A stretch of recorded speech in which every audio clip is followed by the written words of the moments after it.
அனைவருக்கும் அன்பான வணக்கம். முந்தைய காணொலியில நண்பர் ஒருவர் வினா 5 வகையா 6 வகையா இதனை கொஞ்சம் தெளிவுபடுத்துங்க அப்படின்னு சொல்லி ஒரு வினா பதிவிட்டு இருந்தாரு. அதற்கான காணொலியில இந்த ஒரு பதிவு. அதாவது வினா 5 வகையா 6 வகையா இதனை நீங்க தெளிவா தெரிஞ்சுக்கணும் அப்படின்னா இந்த ஒரு காணொலியை முழுமையா பாருங்க. எங்கேயுமே தள்ளி விட்டுறாதீங்க. முழுமையா பார்த்தீங்க அப்படின்னாதான் இந்த காணொலியுடைய இறுதியில உங்களுக்கு வினா அப்படின்னா என்ன, அதுக்குள்ள என்னென்னலாம் சொல்லியிருக்காங்க. அப்ப இதுல இருந்து ஏன்னா போட்டித் தேர்வுகளுக்கு ஒரே மாதிரி கேள்வி வருவது கிடையாது, சரிங்களா? அதுல இருந்து எப்படி வேணாலும் மாத்தி மாத்தி சுத்தி சுத்தி பார்த்தீங்க அப்படின்னா அதுக்கான பதில் கேள்வி எல்லாம் அந்த ஒரு தலைப்புக்குள்ளதான் இருக்கும். ஆனா அதை நம்ம குழப்பமடைவதற்காக மாத்தி மாத்தி கேட்பாங்க. அப்ப நம்ம அந்த தலைப்பு உள்ள இருக்கக்கூடிய உட்தலைப்பு, அதுக்கு எல்லாத்துக்குமான பொருள், இதுக்கு எல்லாமே நமக்கு தெளிவான ஒரு விளக்கம் கிடைச்சா மட்டும்தான் நம்ம தேர்வுகள்ல எப்படிப்பட்ட தேர்வுகள், எப்படிப்பட்ட வினாக்கள் கேட்டாலும் அதில் நம்மளால தெளிவா விடையளிக்க முடியும், சரியான விடையா கொடுக்க முடியும், சரிங்களா? அதை நீங்க என்ன பண்ணும், இப்ப வினா அப்படிங்கிற ஒரு தலைப்புல இருந்து எப்படி கேள்வி கேட்டாலும் நீங்க தெளிவா சரியான விடை அளிக்கணும் அப்படின்னா இந்த காணொலியை முழுமையா பாருங்க, எங்கேயுமே தள்ளி விட்டுறாதீங்க, சரிங்களா? இப்ப வாங்க, வினா அப்படின்னா என்ன, வினா வகைகள், சரிங்களா? 5 6 இதை தெரிஞ்சுக்கிறதுக்கு முன்னாடி வினா அப்படின்னா என்னன்னு தெரிஞ்சுக்கோம், சரிங்களா? வினா என்னன்னு தெரிஞ்சாதான் வினா வகைக்குள்ளே நம்ம போகணும், சரிங்களா? அப்படின்னாதான் அதுல நமக்கு தெளிவு கிடைக்கும். அப்ப பாருங்க, வினா அப்படின்னா என்ன? வினா என்றால் ஒருவரிடமிருந்து தகவல்களை அறியவோ சந்தேகங்களை தெளிவுபடுத்தவோ, சரிங்களா, வினவுவதுதான் வினா. என்னங்க சொல்றீங்க? இப்ப இன்னைக்கு முதல்வர் என்ன அறிக்கை விட்டாரு எனக்கு தெரியாது, நான் பார்க்கல செய்தியை. அவர் பார்த்துருக்காரு. அப்ப அதை நான் தெரிஞ்சுக்கணும் அப்படின்னா அவர்கிட்ட போய் கேட்கணும், சரிங்களா? அந்த கேட்கணும், அதுதான் வினா. இப்ப அவங்க தூரத்துல இருக்கக்கூடியது, சரிங்களா? இரவு நேரத்துலாம் பாத்தீங்கன்னா அவங்க தூரத்துல பாத்தீங்கன்னா மரம் அசையும். அங்க நிக்கிறது மரமா மனுஷனா ஒரு சந்தேகமா இருக்கும் இல்லைங்களா? அப்ப அந்த சந்தேகத்தை தெளிவுபடுத்துவதற்கு நம்ம வினவுறோம் இல்லைங்களா? அது வினா. நீங்க எடுத்து பாருங்க, ஒரு நாளைக்கு ஏராளமான வினாக்கள் நம்ம கேட்கிறோம். காலையில இருந்து இரவு தூங்க வரைக்கும் ஏகப்பட்ட வினா கேட்கிறோம். கேட்கிறோமா இல்லையா? சாப்பிட்டியா, தூங்குனியா, என்ன பண்ற, நேத்து ஏன் வரல, நாளைக்கு கோயிலுக்கு போலாமா, இன்னைக்கு என்ன பண்ற, இன்னைக்கு என்ன வகுப்புல கொடுத்தாங்க, நீ படிச்சியா அப்படின்னு சொல்லி ஒரு நாளைக்கு ஏராளமான கேள்விகள் கேட்கிறோம். அப்ப இந்த கேட்கக்கூடிய கேள்விகள் இருக்கு இல்லைங்களா, அது பொருள் அடிப்படையில பாத்தீங்க அப்படின்னா நன்னூல் பவனேந்திர முனிவர் இயற்றிய நன்னூல் இலக்கண விதிப்படி 6 வகை சொல்லியிருக்காங்க, சரிங்களா? அறிவு அறியாமை ஐயூரல் கொளல் கொடை ஏவல் தரும் ஆறும் இழுக்கார் ஆறும். அறிவினா, அறியாவினா, ஐயவினா, கொளல் வினா, கொடை வினா, ஏவல் வினா அப்படின்னு சொல்லிட்டு வினா 6 வகைப்படும், சரிங்களா? அந்த வினா சொல் பயன்படுத்தக்கூடிய அந்த உணர்த்தக்கூடிய பொருள் அடிப்படையில பாத்தீங்க அப்படின்னா வினா 6 வகைப்படும், சரிங்களா? வினா எத்தனை வகைப்படும்? 6 வகைப்படும், சரிங்களா? இந்த சொற்களுக்கு பயன்படுத்தக்கூடிய இப்ப சொல் எழுத்துக்களால் ஆனதான சொல், சரிங்களா? அப்ப அந்த சொல்லுக்கு பயன்படுத்தக்கூடிய எழுத்துக்கள் இருக்கு இல்லைங்களா? அப்ப வினா சொல், அப்ப அந்த வினா சொல்லுக்கு பயன்படுத்தக்கூடிய எழுத்துக்கள் வினா எழுத்துக்கள் தானே. அப்ப அந்த வினா எழுத்துக்கள் எத்தனை அப்படின்னா அது 5, சரிங்களா? வினா எழுத்துக்கள் எத்தனை? 5. வினா எத்தனை வகைப்படும் அப்படின்னு கேட்டாங்கன்னா 6. வினா எழுத்துக்கள் எத்தனைனா 5, சரிங்களா? இப்ப உங்களுக்கு வினா 5 வகையா 6 வகையா, இப்ப அதற்கான தெளிவு கிடைச்சிருக்குன்னு நினைக்கிறேன். இப்ப நம்ம பார்க்கலாம், இது உள்ள தெளிவா இன்னும் உள்ள என்னென்ன இருக்குன்னு அலசி ஆராய்ஞ்சிடலாம், சரிங்களா? அதுக்கு நீங்க இந்த காணொலியை முழுமையா பார்க்கணும், சரிங்களா? முடிஞ்சா உங்க நண்பர்களுக்கு பகிர்ந்து விடுங்க. ஏன் அப்படின்னா எனக்கு ஒரு நாளைக்கு நிறைய காணொலி இலக்கணம் பதிவிடணும் அப்படின்னு சொல்லிட்டு ஒரு ஆசை இருக்கு. ஆனா எனக்கு ஒரு காணொலி பதிவிட்டேன் அப்படின்னு வச்சுக்கோங்களேன், அடுத்த காணொலி பதிவிடணுமா, நிறைய நண்பர்கள் கேட்குறீங்க, ஐயா நீங்க இன்னும் அந்த இலக்கண பகுதியை நடத்துறேன்னு சொன்னீங்க, நடத்தல, நீங்க இன்னும் போடல. நீங்க வினா ஒரு நண்பர் கேட்டாரு, இன்னொரு நண்பர் பகுபாதம் பகாபாதம் கேட்டிருக்காரு, ஏங்க ஏன் போடலீங்க அப்படின்னு சொல்லி நமக்கு மெசேஜ் பண்றதை பார்க்க முடிகிறது. ஏன் அப்படின்னா நிறைய பேர் பார்க்க மாட்டேங்கிறீங்க, சரிங்களா? நம்ம கண்டென்ட் புரியல அப்படின்னா பிரச்சனை இல்லை, சரிங்களா? நிறைய பேருக்கு புரியுது, தெளிவா நடத்துறீங்க, சூப்பரா இருக்கு, நல்லா இருக்கு அப்படின்னு சொல்றீங்க. அப்படி சொல்ற நண்பர்கள் நீங்க நிறைய பேர்கிட்ட கொண்டு போய் சேர்த்தாதானே நிறைய பேர் அவங்களும் பார்த்து பயனடைய முடியும். அப்ப நிறைய பார்வையாளர்களை கொண்டு சென்றாதானே அடுத்தடுத்த காணொலி பதிவிடும் போது எனக்கு கொஞ்சம் உற்சாகமா இருக்கும். நம்ம காணொலி ஒன்று பதிவிடுறோம், என்னடா இது நிறைய பேர்கிட்ட போய் சேரலையே, நிறைய பேர் பார்க்க மாட்டேங்கிறாங்களே, அப்ப அடுத்த காணொலி பதிவிடணுமா அப்படிங்கிற ஒரு எண்ணம் நமக்குள்ள வருது இல்லையா? அப்ப நிறைய இலக்கண பகுதி உங்களுக்கு நடத்தணும்னு எனக்கு ஆசையா இருக்கு. நிறைய 3 இலக்கண பகுதி இருக்கு. ஒரு நாளைக்கு 5 காணொலி பதிவிடலான்னு தோணும்.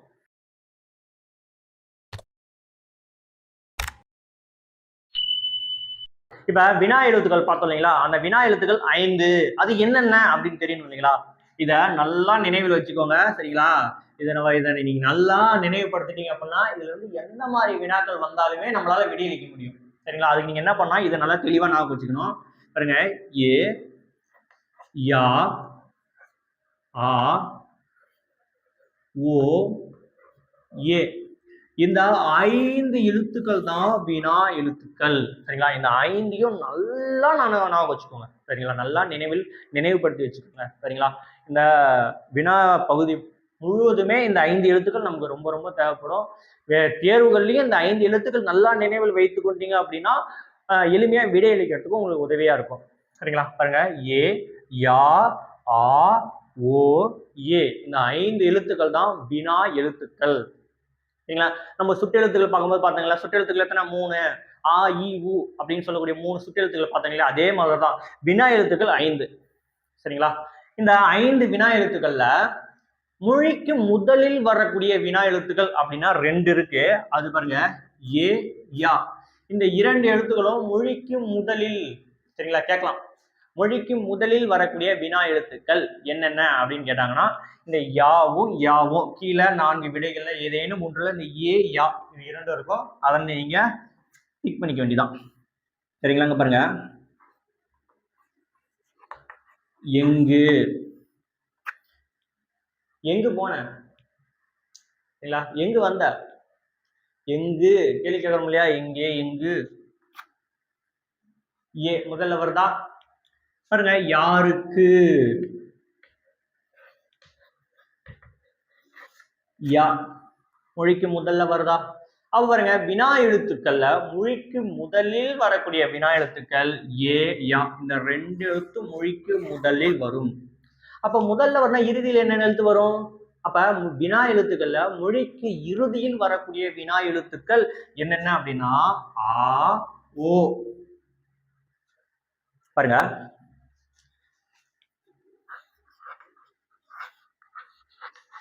வருவானா, நான் எப்படி இன்னு கூட்டல் ஆ தானே, நான் ஆ மொழிக்கு இறுதியில வந்திருக்கா?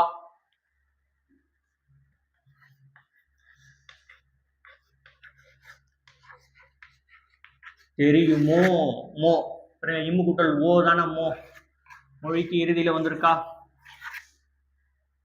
புரியுது இல்லைங்களா? அப்ப மொழிக்கு முதலில் வரக்கூடிய வினா எழுத்துக்கள் என்னென்ன அப்படின்னா ஏ, யா. மொழிக்கு இறுதியில் வரக்கூடிய வினா எழுத்துக்கள் என்னென்ன அப்படின்னா ஆ, ஓ. சரிங்களா? அப்ப பாருங்க, இந்த ஏ. சரிங்களா? இந்த ஏ வந்து வினா எழுத்துக்களே சிறப்பம்சம் உடையது இந்த ஏ தான். சரிங்களா? நெடில் ஏ. இதை நல்லா ஞாபகம் வச்சுக்கோங்க. ஏன்னா முந்தைய ஆண்டு போட்டித் தேர்வுகளில் கேட்கப்பட்டதுதான்.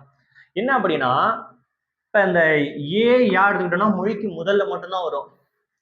ஆ, ஓ எடுத்துக்கிட்டோம் அப்படின்னா மொழிக்கு இறுதியில மட்டும்தான் அது வரும். எப்படி? வினா சொல். சரிங்களா? வினா சொல்ல இந்த வினா எழுத்துக்கள் மொழிக்கு இறுதியில மட்டும்தான் வரும். ஆனா இந்த ஏ இருக்கு இல்லைங்களா, இந்த ஏ வந்து மொழிக்கு முதலிலும் இறுதியிலுமே வரும்.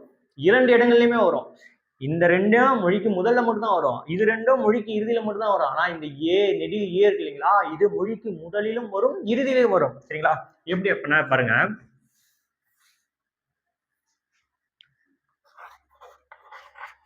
ஏன் மொழிக்கு முதல்ல வருதா? நீதானே. இங்க பாருங்க, இன்னும் கூட்டல் ஏதானே பாருங்க, மொழிக்கு இறுதியில வர்ற, இங்க மொழிக்கு முதல்ல வருதா? அப்ப மொழிக்கு முதலிலும் இறுதியிலும் வரக்கூடிய வினா எழுத்து எது அப்படின்னு கேட்டாங்கன்னா என்னது? ஏ. நெடில் ஏ. குறில் ஏ கிடையாது, நெடில் ஏ. புரியுதா உங்களுக்கு? இப்ப இந்த வினா எழுத்துக்கள்லாம் என்னன்னு தெரிஞ்சிருக்கும். இந்த வினா எழுத்துக்கள் மொழிக்கு முதல்ல வரக்கூடிய வினா எழுத்துக்கள் என்ன, மொழிக்கு இறுதியில் வரக்கூடிய வினா எழுத்துக்கள், மொழிக்கு முதலிலும் இறுதியிலும் வரக்கூடிய வினா எழுத்துக்கள் என்னென்ன அப்படின்னு உங்களுக்கு தெளிவா தெரிஞ்சிருக்கும்னு நினைக்கிறேன். இந்த எழுத்துக்கள்ல இந்த ஏ அப்படிங்கிறது வினாக்களை எழுப்புவதற்கு மட்டும் பயன்படாது. சரிங்களா?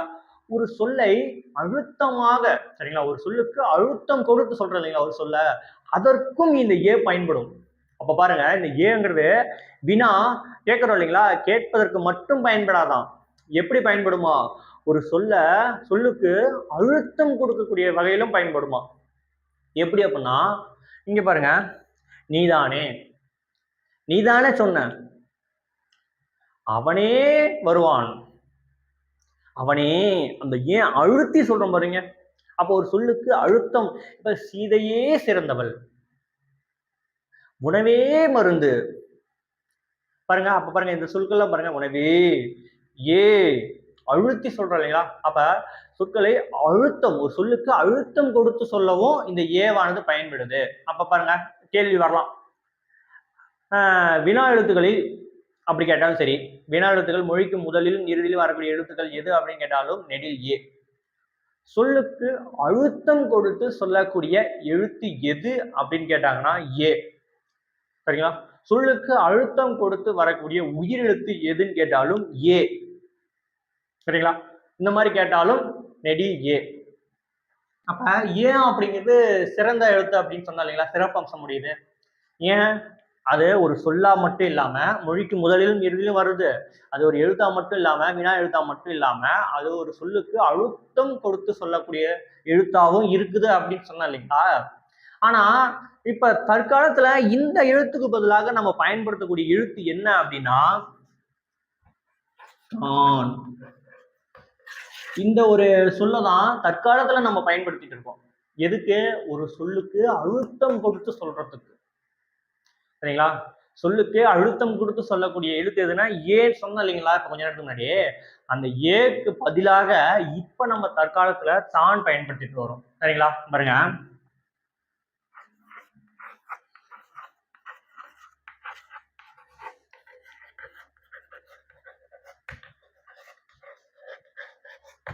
சீதையே சிறந்தவள், சீதையே சிறந்தவள். அந்த ஏங்கிற சொல்ல வந்து அழுத்தம் கொடுத்து பயன்படுத்துறீங்களா. ஆனா இப்ப தற்காலத்துல எப்படி பயன்படுத்துறோம் அப்படின்னா பாருங்க, சீதைதான் சிறந்தவள், சீதைதான் சிறந்தவள். தான், தான் அப்படிங்கிற ஒரு சொல் வந்து இப்ப நம்ம தற்காலத்துல பயன்படுத்திட்டு வரோம். எதற்கு பதிலாக இந்த ஏ, நெடில் ஏ என்ற ஒரு வினா எழுத்துக்கு பதிலாக தான் என்ற ஒரு சொல் இப்போ தற்காலத்துல பயன்படுத்திட்டு வரோம். சரிங்களா. இது வந்து முந்தைய ஆண்டுல கேட்கப்பட்ட ஒரு வினா. சரிங்களா. போட்டித் தேர்வுல கேட்கப்பட்ட ஒரு வினா தான் இது. சரிங்களா. நல்லா நான் வச்சுக்கோங்க. சரிங்களா. இப்போ உங்களுக்கு வினானா என்னன்னு தெரியும், வினா எழுத்துக்கள் அப்படின்னா என்னன்னு தெரியும், வினா வகைகள் அப்படின்னா என்னன்னு தெரியும். இந்த வினா எழுத்துக்கள்ல நான் 5 இருக்கு இல்லைங்களா. இதுல மொழிக்கு முதலில் வரக்கூடிய எழுத்துக்கள், மொழிக்கு இறுதியில் வரக்கூடிய எழுத்துக்கள், மொழிக்கு முதலிலும் இறுதியிலும் வரக்கூடிய எழுத்துக்கள் என்னென்ன அப்படிங்கிறது உங்களுக்கு தெளிவா தெரிஞ்சிருக்கும்னு நினைக்கிறேன். அப்ப அந்த ஏ என்ற ஒரு நெடில் எழுத்துக்கு பதிலாக தற்காலத்துல பயன்படுத்தக்கூடிய எழுத்துக்கள் என்ன அப்படிங்கிறது உங்களுக்கு தெளிவாக தெரிஞ்சிருக்கும்னு நினைக்கிறேன். இப்ப இந்த வினா எழுத்துக்கள், இந்த எழுத்துக்களால் ஆனதான சொல். அப்ப இந்த வினா எழுத்துக்கள் சொற்களோடு சேர்ந்து வரும்போது சரிங்களா, அந்த வருகின்ற இடத்தின் அடிப்படையில் அதை ரெண்டா பிரிச்சிருக்காங்க. ஒண்ணு அகவினா, புறவினா அப்படின்னு சொல்லிட்டு. சரிங்களா. அகவினா, புறவினா. சரிங்களா. எப்படி வினா எழுத்துக்கள் இருக்கீங்களா, அந்த எழுத்துக்கள் ஒரு சொல்லோட சேர்ந்து வரும்போது அந்த எழுத்துக்கள் இடம்பெறுகின்ற அந்த இடத்தின் அடிப்படையில் எழுத்துக்களை அகவினா, புறவினா அப்படின்னு சொல்லிட்டு ரெண்டா பிரிச்சிருக்காங்க. அகவினா, அகம், அகம் குட்டல் வினா, அகவினா. அகவினானா என்ன, அகம்னா என்ன, உள்ள. அப்ப வினா எழுத்துக்கள் சொல்லுக்குள்ளே இருந்து பொருள் தருவது. பாருங்க, எது, யார், ஏன், இதெல்லாம் பாருங்க, இதுல வினா எழுத்துக்கள் தானே இது. அப்ப இந்த வினா எழுத்துக்கள் இந்த சொல்லோட சேர்ந்து வந்துதான் அந்த பொருளை தரும். சரிங்களா. அந்த சொல் வந்து பொருளை தரும். இந்த வினா எழுத்துக்கள் எடுத்துட்டோம் அப்படின்னா பொருள் தராது. எடுத்துட்டோம் அப்படின்னா பொருள் தராது. இந்த ஏ வினா எழுத்தை எடுத்துட்டோம் அப்படின்னா இன் பொருள் தராது. வெளியே எடுத்தா பொருள் தராது. அப்ப இதற்குள்ளே, சரிங்களா, இதன் உள்ளே, அதாவது அகம்னா உள்ளே, அப்ப இதற்குள்ளே இருந்துதான் பொருள் தரும். அதுதான் அகவினா. இப்ப இந்த புறவினா அப்படின்னா இந்த வினா எழுத்துக்கள் வெளியே எடுத்தாலும் அது பொருள் தரும். சரிங்களா. பாருங்க,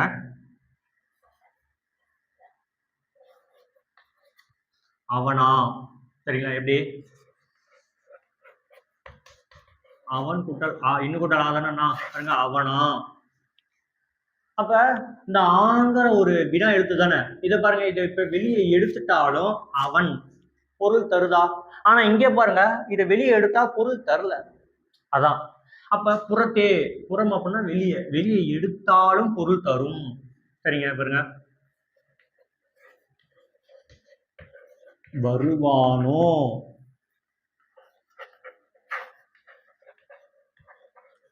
வருவான் கூட்டல் ஓ. இங்க பாருங்க, இது வினா எழுத்து தானே, இதை வெளியே எடுத்துட்டாலும் வருவான் பொருள் தரும். இது உள்ளே சேர்த்து சொல்லலாம். வெளியே எடுத்தாலும் அது பொருள் தந்தால் அது புறவினா, வெளியே எடுத்தா அது பொருள் தரல, அப்ப அது சொல்லுக்குள்ளே சேர்த்து சொன்னா அது அகவினா. இப்ப அகவினா புறவினா அப்படின்னா என்னன்னு தெளிவா தெரிஞ்சிருக்கோம். சரிங்களா? இப்ப இதுல இருந்து கேள்விகள் கேட்டாலும் நம்மளால எளிமையா விடையளிக்க முடியும். சரிங்களா? அப்ப தெளிவா தெரிஞ்சிச்சா உங்களுக்கு என்னென்ன? சரிங்களா? அப்ப உங்களுக்கு வினானா என்ன, வினாவோட வகைகள்லாம் என்னென்ன, வினா எழுத்துக்கள்னா என்ன, வினா எழுத்துக்களோட வகைகள்லாம் என்ன, அதெல்லாம் அகவினா புறவினா இடத்தின் அடிப்படையில் எப்படி அமையுது, இது எல்லாமே இப்போ உங்களுக்கு தெளிவா தெரிஞ்சிருக்கும்னு நினைக்கிறேன். சரிங்களா? முன்னாடி பார்த்தோம் இல்லைங்களா, வினா 6 வகை அப்படின்னு. வினா எத்தனை வகைப்படும்? 6 வகைப்படும்.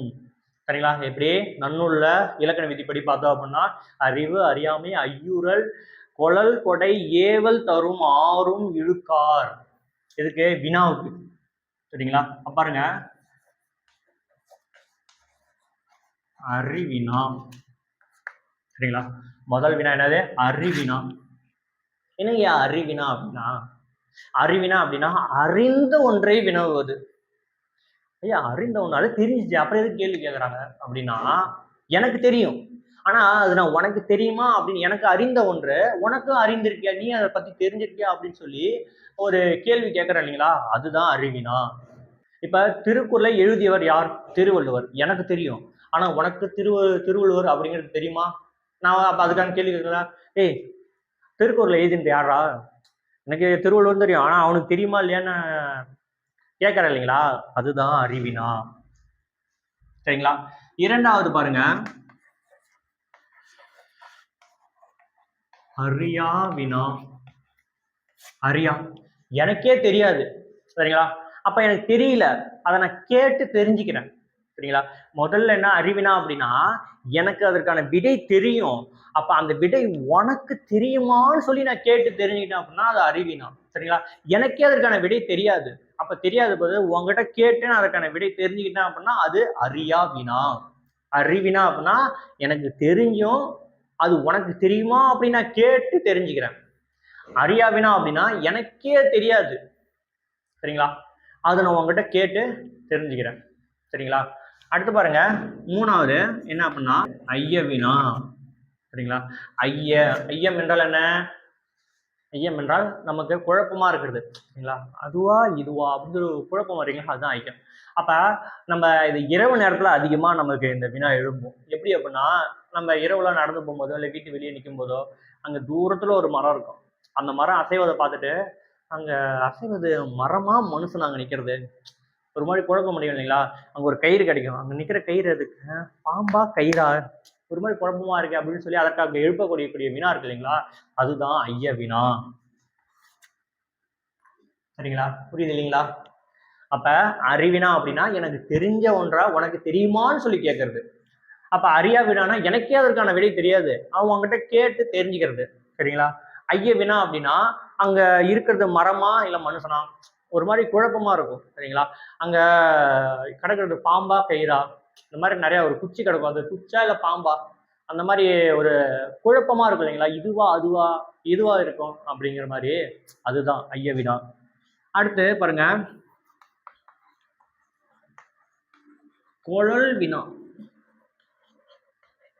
சரிங்களா? குழல்னா என்னப்பா? குழல்னா வாங்குதல். சரிங்களா? இப்ப நம்ம அம்மா வந்து கடையில போய் தக்காளி வெங்காயம் வாங்கிட்டு வாடா, பருப்பு உப்பு ஏதாவது வாங்கிட்டு வாடா நமக்கு அனுப்பிச்சிடுவாங்கல்ல. இப்போ நம்ம போய் கடைக்காரன் போய் என்ன பண்ணுவோம், அண்ணே தக்காளி இருக்கானே, கடையில தக்காளி இருக்கு. சரிங்களா? நம்ம என்ன தக்காளி இருக்கானே அப்படின்னு கேட்போம் இல்லைங்களா? அப்ப அதை கேட்டு வாங்குறோம் இல்லைங்களா, அதுதான் குழல் வினா. அங்க அவன்கிட்ட இருக்குது, அவங்ககிட்ட இருக்கு, ஆனா அதை நம்ம கேட்டு வாங்குறோம். அப்ப அதை அந்த வாங்குறதுக்காக நம்ம எழுப்பக்கூடிய வினா இருக்குது இல்லைங்களா, அதுதான் குழல் வினா. புரியுது இல்லைங்களா? இப்ப குழல் வினா அப்படின்னா என்னன்னு தெளிவா தெரிஞ்சிச்சுன்னு நினைக்கிறேன். அடுத்து பாருங்க, ஐந்தாவது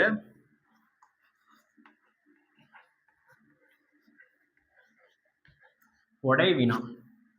கொடை அப்படின்னா கொடைனா கொடுத்தல், கொடைலாம் வாங்குதல் அப்படின்னு சொன்னால இது வந்து கொடுத்தல்.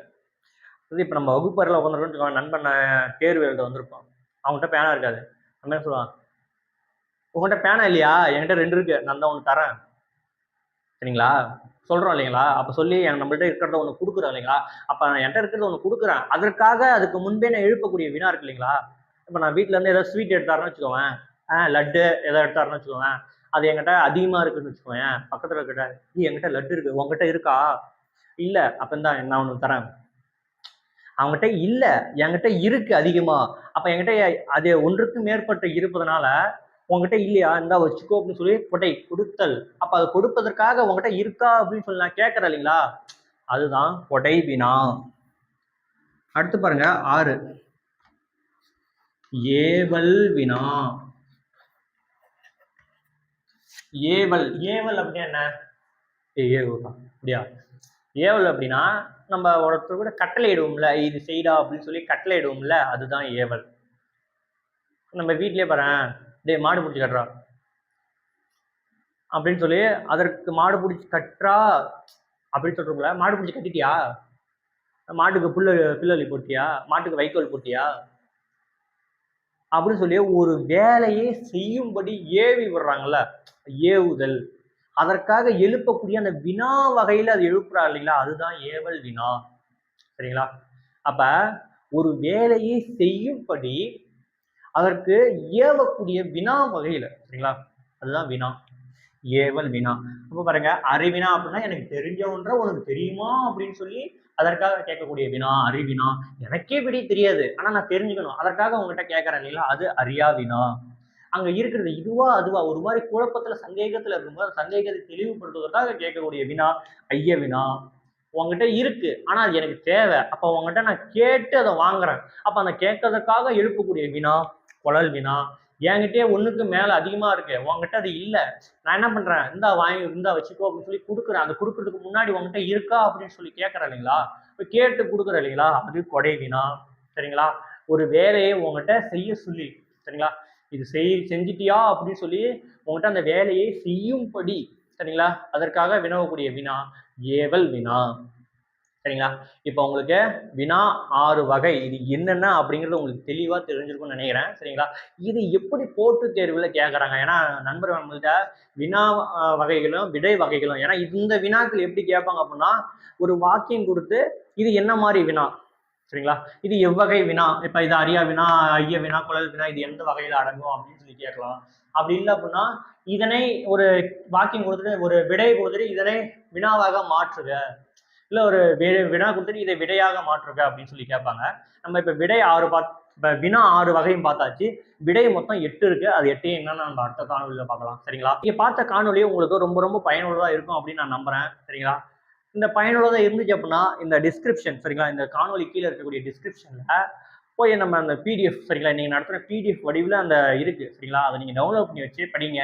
அது ஒரு முறை பார்த்துட்டு, சரிங்களா, நம்ம டிஸ்கிரிப்ஷன் கீழேயே டெக்ஸ்ட், சரிங்களா, அதாவது டெஸ்ட் வடிவில், சரிங்களா, இதை நீங்க ப்ராக்டிஸ் பண்ணி பார்க்கணும்ல, இது சம்மந்தப்பட்ட கேள்விகள் உங்களுக்கு நம்ம ஒரு கேள்வி வரும், கீழே 4 விடை வரும், சரிங்களா, அது எது அப்படின்னு டச் பண்ணி ப்ராக்டிஸ் பண்றதுக்கான ஒரு டெஸ்ட் பேட்சும் கீழே இருக்கு, சரிங்களா, அதையும் நீங்க பயன்படுத்தி பயனடையுங்க, சரிங்களா. இந்த ஒரு காணொலியை பார்த்துட்டு நீங்க மட்டும் பயனடையாம உங்க நண்பர்களுக்கும் பகிருங்க, எல்லாரும் தெரிஞ்சுக்கிட்டோம், நிறைய பேர்கிட்ட கொண்டு போய் சேருங்க, சேர்த்தீங்க அப்படின்னா தான் அடுத்தடுத்த காணொலி பதிவிடும் போது எனக்கு அது ரொம்ப உற்சாகமா இருக்கும், சரிங்களா. நன்றி.